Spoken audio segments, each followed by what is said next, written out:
Hello, sorry about that. I thought my phone was charging and apparently it wasn't. So we'll see if everyone jumps back in.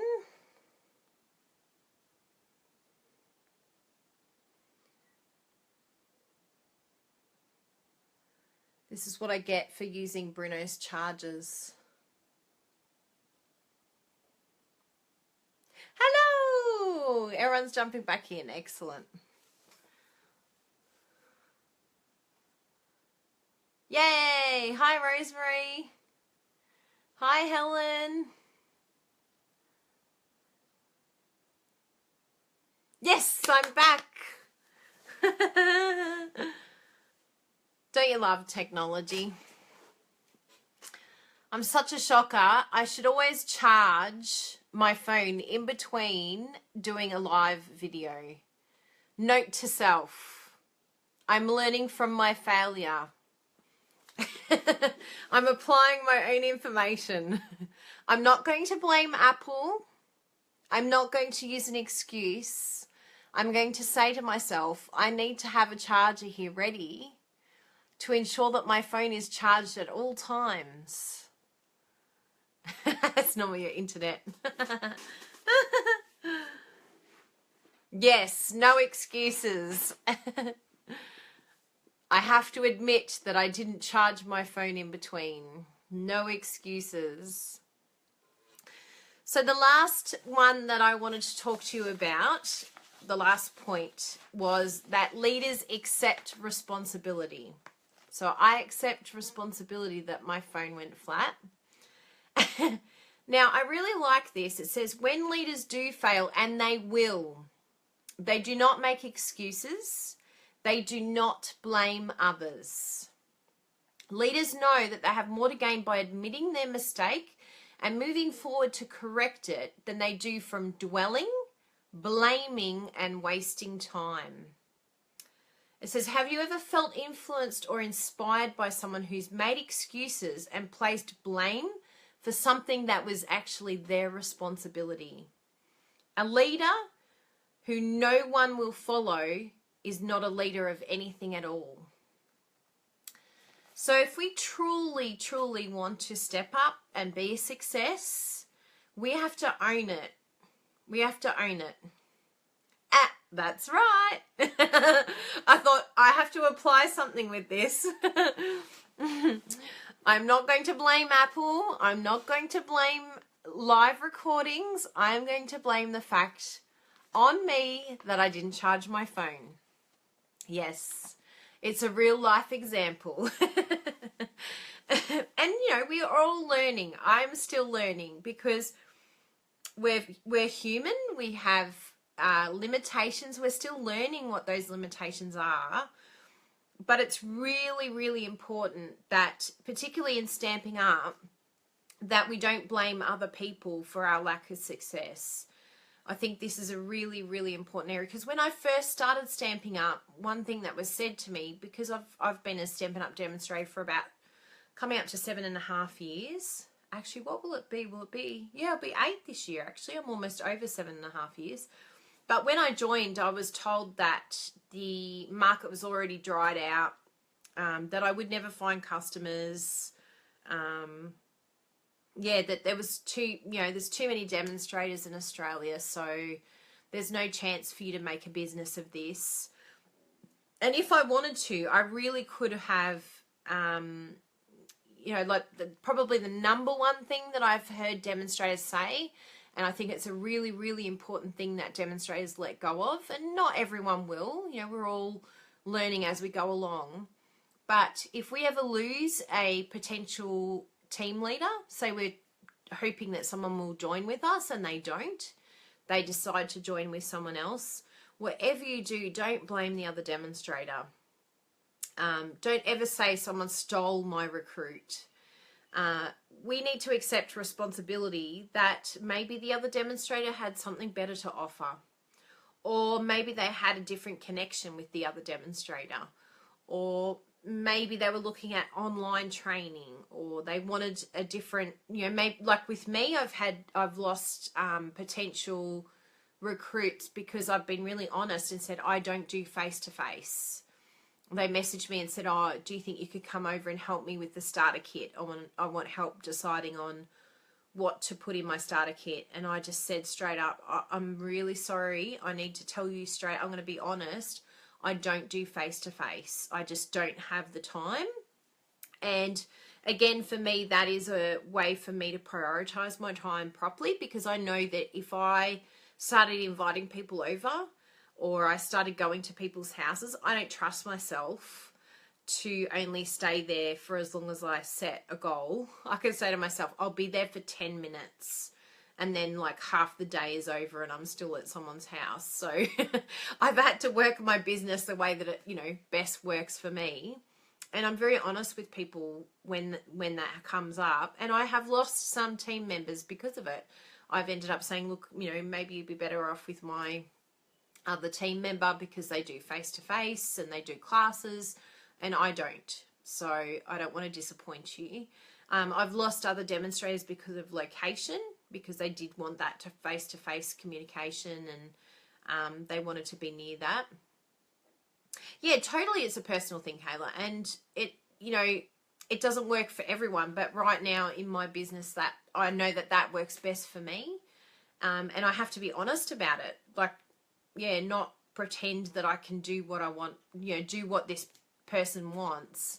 But I'm not going to turn around and if that person decides not to go with me, I'm not going to get upset that they didn't choose me. I can totally understand why they didn't. And so, you know, things are going to happen and we may not know sometimes why someone doesn't choose us as a demonstrator.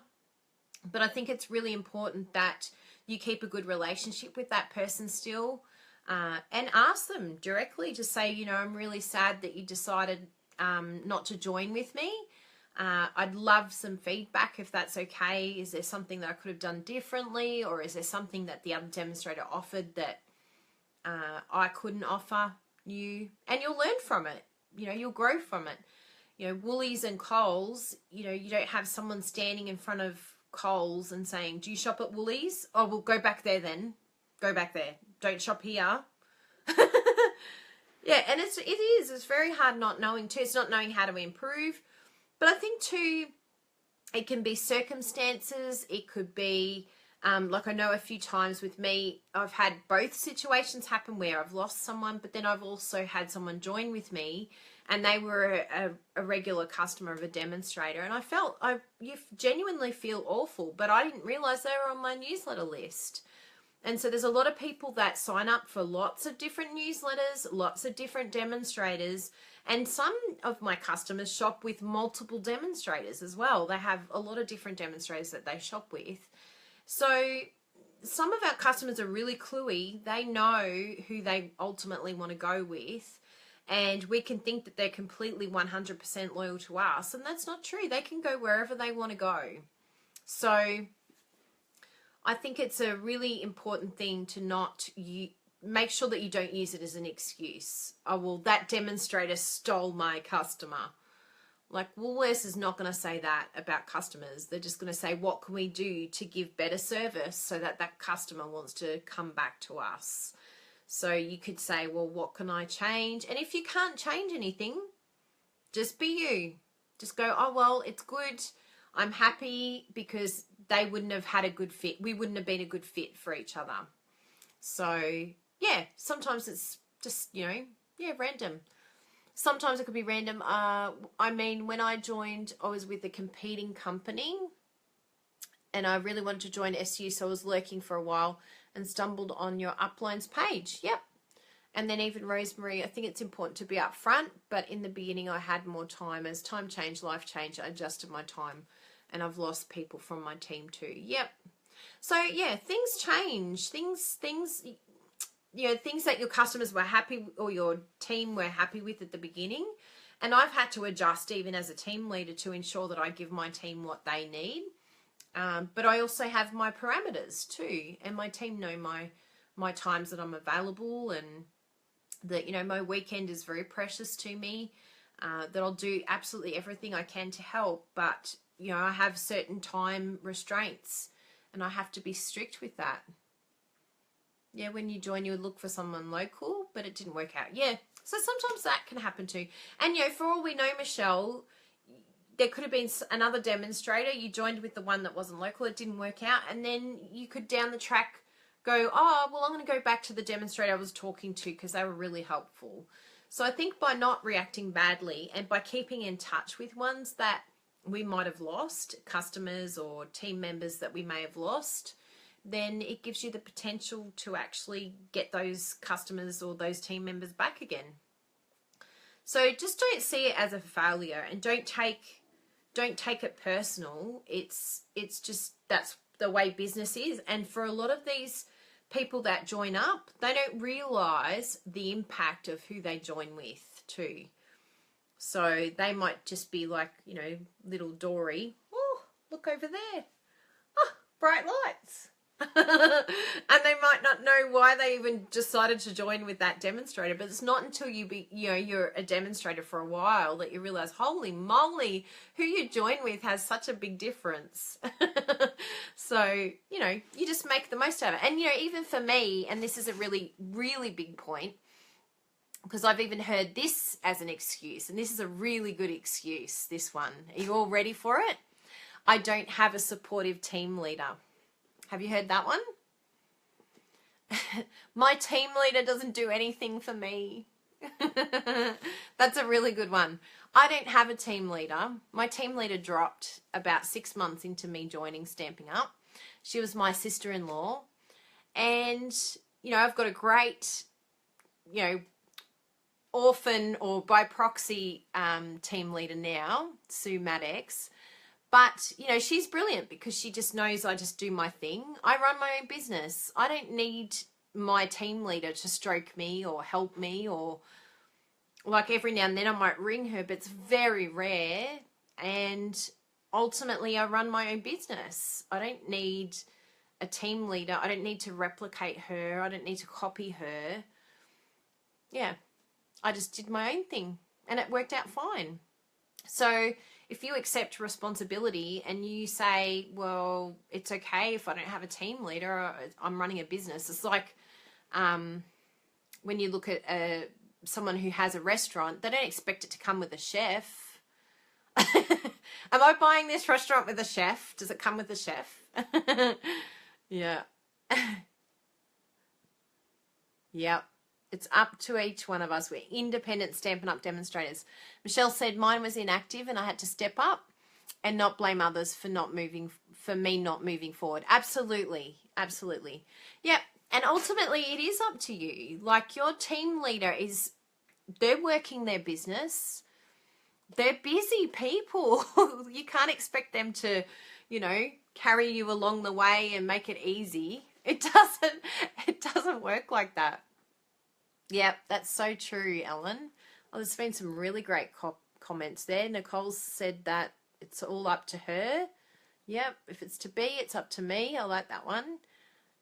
Paula, you have to do what you have to do and what suits you in your business. Yep.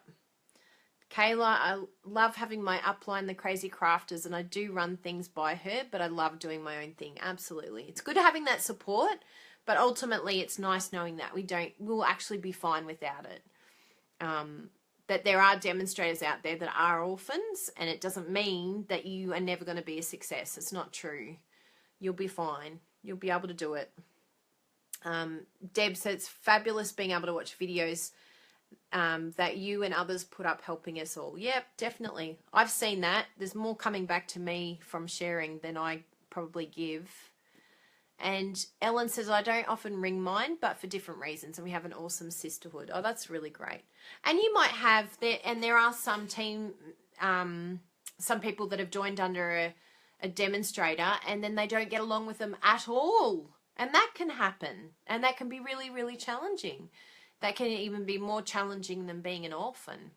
But you have to if you start making excuses, well, I don't get along with my upline, I don't get along with my team leader, that's why I'm not a success.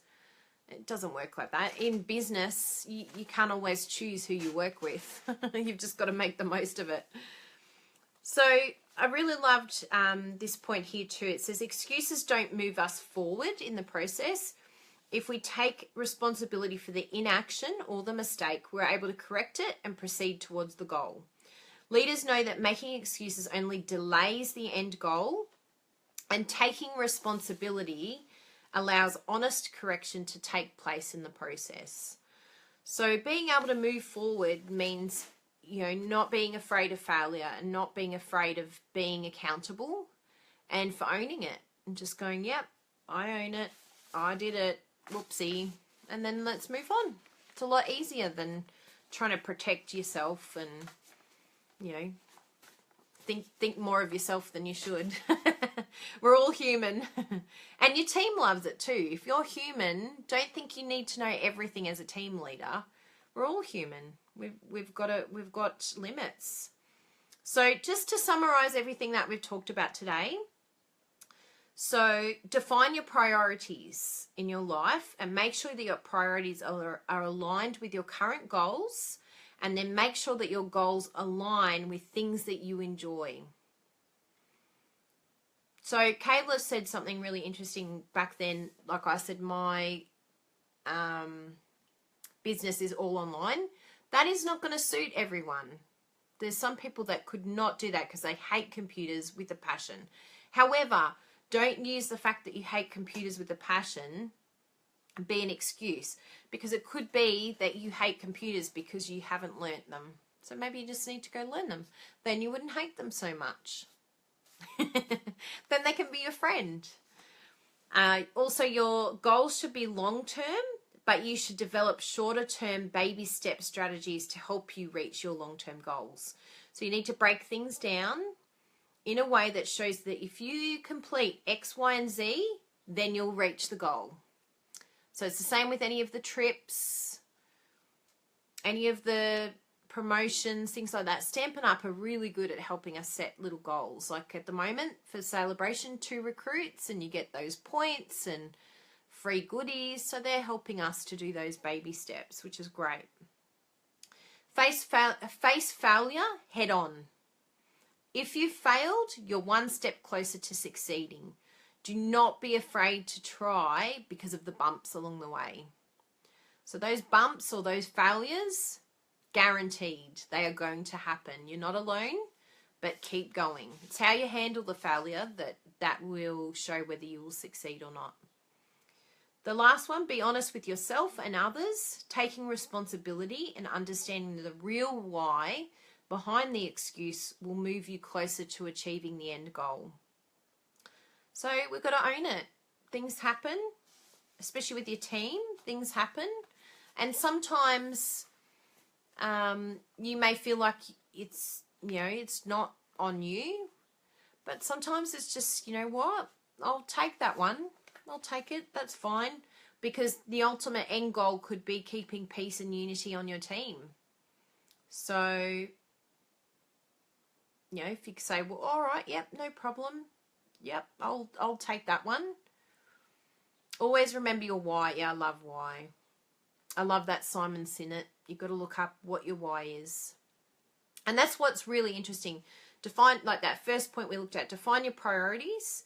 Make sure your priorities are aligned with your current goals. So you need your priorities set out. You need to find out why you're doing it and what you'd like to achieve. And, when you're doing that, purge, write it all down, what you would like, shoot for the stars, but then break it down, make it into steps, and always have that big dream there that, doesn't even necessarily have to be a dream, because then you've set the things in place to get to that and make it a reality. So I hope that this will help you to acknowledge where you can come up with excuses. I know for me, I make a lot of excuses when it comes to my health. So this has been really good for me because Stampin' Up is going fairly well at the moment for me. But there's always an area that we can improve in, and there's always an area that we're making excuses. So yeah, it applies to a lot of different things. And it's good going through it and seeing where we can tackle some of our issues. So I hope that's helped you all today. Thank you for joining me. Sorry for the interruption because of my inability to charge my phone. I owned it. It felt good too. So if you have any questions, let me know. Remember, Aim for Alaska, we have Patty Bennett joining us on Aim for Alaska tomorrow. She's doing a live video for us and talking about her number one tips for her successful business over the last, it must be 27 years for her now, which is just incredible. So it'll be great hearing about what she has done. Thanks, Glenda. Thank you for joining me today and commenting. I really appreciate all the comments. You all help each other as well. So that's really nice to support each other, because if we all help each other make Stampin' Up a success, then Stampin' Up will still exist and I will have my perfect job. The best job I've ever had, ever. So I'm sure we'll see you all next week. Next week's talk, I actually have them all planned. I did it the other day. I thought, you know what? I need to be more organised. Patty is going to be on my Aim for Alaska group, Tammy. So it's a special group just for subscribers. And she will be going live at 10 a.m. on my Aim for Alaska group. I'll put the link up. If you want to have a look at what that group is all about, you're more than welcome. Because it's a very, very good group.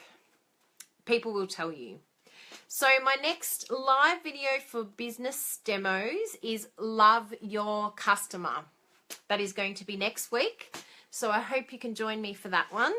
And we'll speak to you then. Thank you all for coming.